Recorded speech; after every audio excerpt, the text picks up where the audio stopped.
So today I'm going to be talking about the standard normal curve. So I'm going to need some volunteers to come circle the correct statements and cross out the incorrect statements. And so volunteers actually are just going to go from this side of the room and just come on down. Yep. Yeah.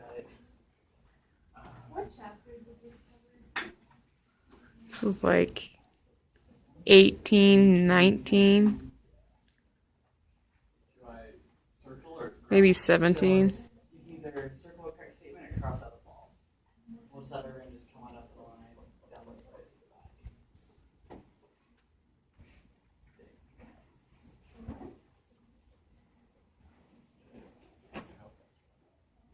Exactly. Good job.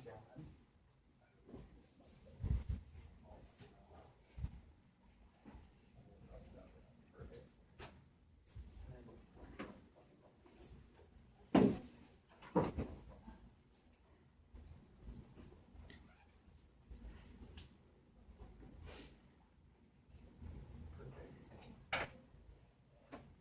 And do you mind coming up as well?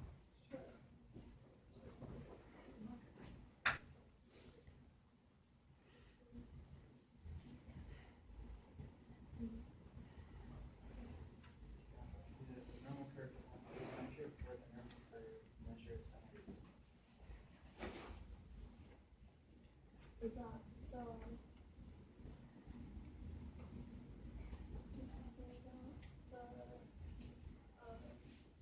The standard normal curve of multiple So is it general? it's just a general. Yeah. So, Exactly. Okay. Exactly. Then our last one, I'll take care of since that one's false. So just a quick review of the standard normal curve. Sigma is the variable that represents the standard deviation of the population. And the normal curve has to be normal peaked, single mobile, or have one peak. And the measure of center is mu, and the median and the mean are exactly. Does anyone have any questions on it, or kind of clear as mud?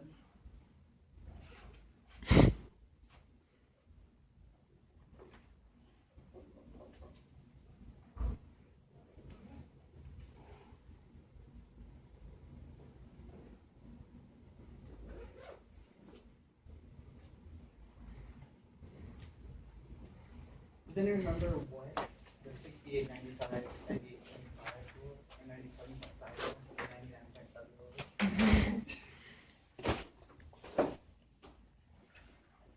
Basically, you have data between like one standard deviation of mean, and then once you out one more, it's 95% of the data, and you out one more standard deviation of 3 sigma on either side as 99.7% of all the data. Perfect. And how much of the data would be just mu, or between mu and 1 sigma? Probably 1 sigma. 34%, exactly. Anyone else have any questions on that, or? Good deal. So what is the z-score used for? We use for determining the area of a certain probability. Exactly. Does anyone remember what the z-score formula is? I wouldn't mind writing up on the board.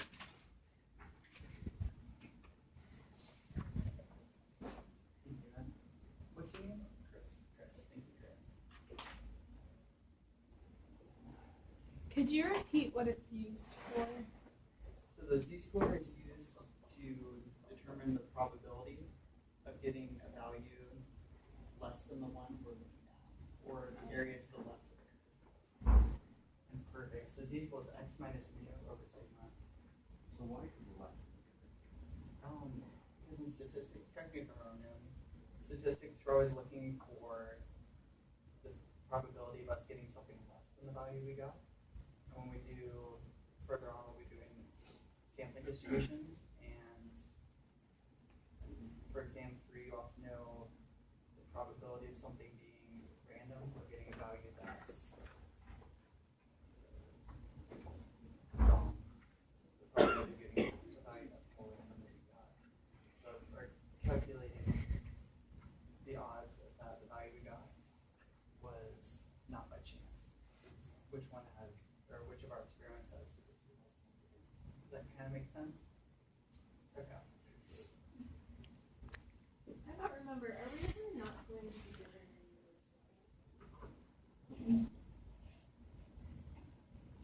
Yes, not now.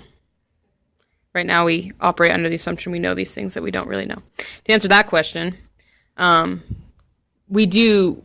The only reason it's always to the left is because we print out a table that's always to the left. Like we could have printed out a table that's always to the right, or well, you can't really do one that's always got the middle values. But we just printed out one that's always to the left of because it's a symmetric distribution. If you want to find the greater than, you just take 100% minus the whatever percent you found. So just for sake or easiness sake of using it, we've printed out one that's cumulative, which is how most stats programs run. Most like statistical packages run with a cumulative percentage. So that's why. Welcome to. Does that make a little more sense? Okay. Wait, what does X So X represents the value that we're looking for, and its relation to our Yeah, what's the difference between X and X? So X is for, correct me if I'm wrong now, so X is for our sample, and X bar is a sampling distribution. Because like X bar is not a measure of mean. Or is that the or the goal? Yeah, okay. We are going to talk about this in like 10 minutes. Okay. Yes, for both. Yes, it is. And we're going to talk about that. That's what we're going to talk about for the rest of today, pretty much. So. Any other questions on? Wait, and so this is for quantitative data, right? Correct. Like And you this- can also, there's another one that's for proportions that we don't go over quite yet right now. No, I'll go over it. You go over that one? Yeah. Okay. And that's for like Yeah, correct. Any other questions on this before we move on? Good deal. So what is our z-table used? Oh, we already answered that question. So what does the z-score table represent?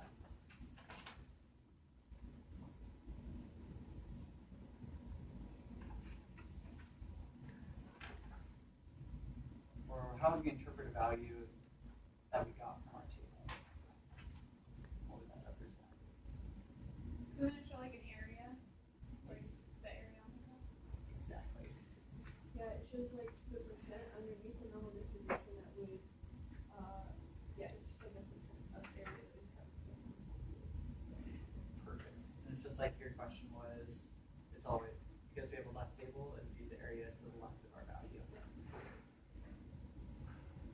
So how would we interpret the z-table for a z-score of negative 1.81? You'd find -1 on the left side, and then you'd go to the top right corner, right? Wait, just the top, and then find the 0.81, and then meet in the middle, and that will give you your value.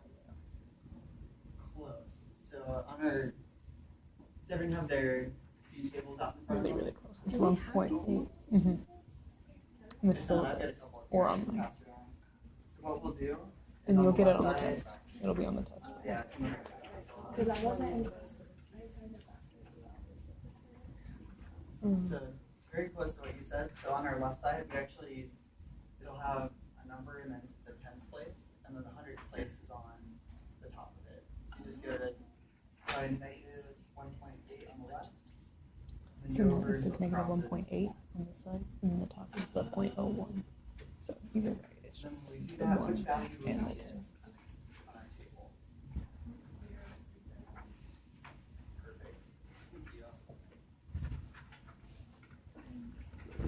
So now I've got an example problem. So a group of friends compares what they received while trick-or-treating.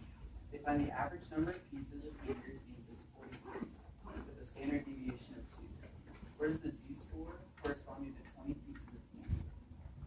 And what is the area under the curve on the z-score? So that would be the first thing that we would need to do to solve this problem.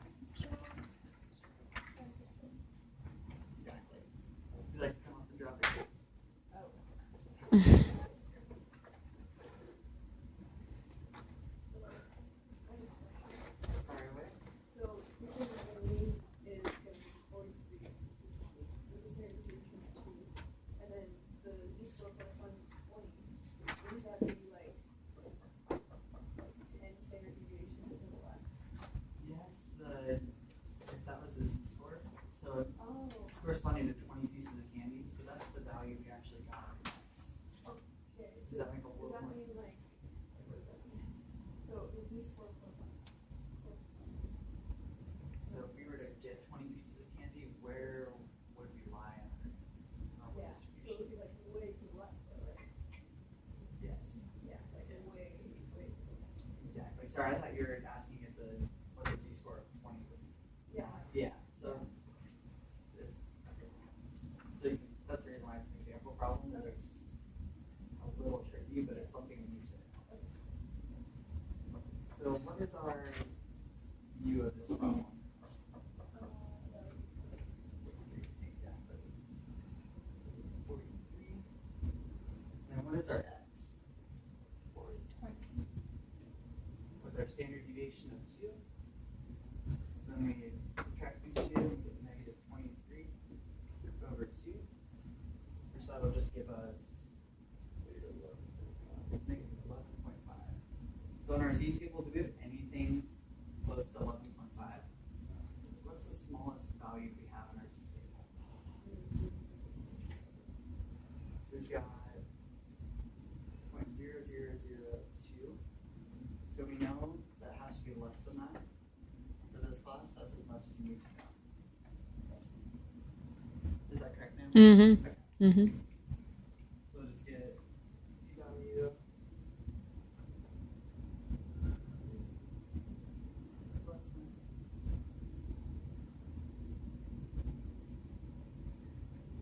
Any questions on that, or does that kind of make sense?